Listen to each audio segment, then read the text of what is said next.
The pose was chosen by more or less, it was kind of a consensus idea. It'd be cool to have like an interactive statue, not one that just stood there, because it's a comical looking cartoon statue. So if we just had it standing there in a serious pose, it'd be kind of, stupid. So to have it kind of as an interactive, lively statue, we said, all right, well, why doesn't it high five people on the way to a basketball game? So the particular pose, I think, was kind of thought up by Carlo, and that's kind of what went to the vendor as far as like a picture of it should be doing this.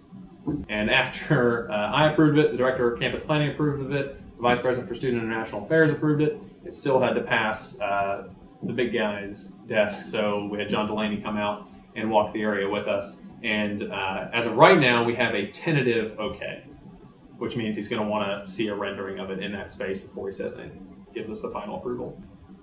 I have some issues with the design of the statue itself. Mm-hmm. I think we can get a better, pose, and we need to tweak it a little bit.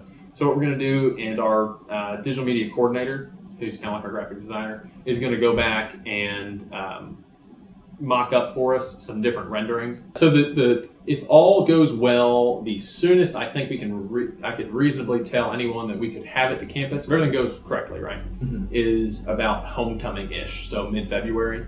Okay. Is this, I think, the soonest that we could get it. Because if we're going to do it, that's something that we're going to do. In my opinion, that we have to do right. We have to do it the right way. You might look at it and say, "Wow, this bronze statue for X dollars."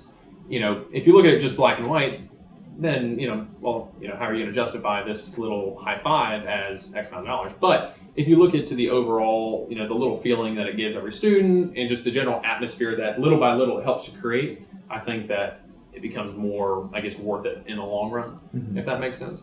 But just looking at it black and white, as someone off the street, I'd say, well, it's probably, a little bad to pay for a statue. But if you look into the externalities of it and the positive effects I think it's going to have, and I think that most people, if you sat down and talked to about it, would agree with, it makes it more worth it in my mind.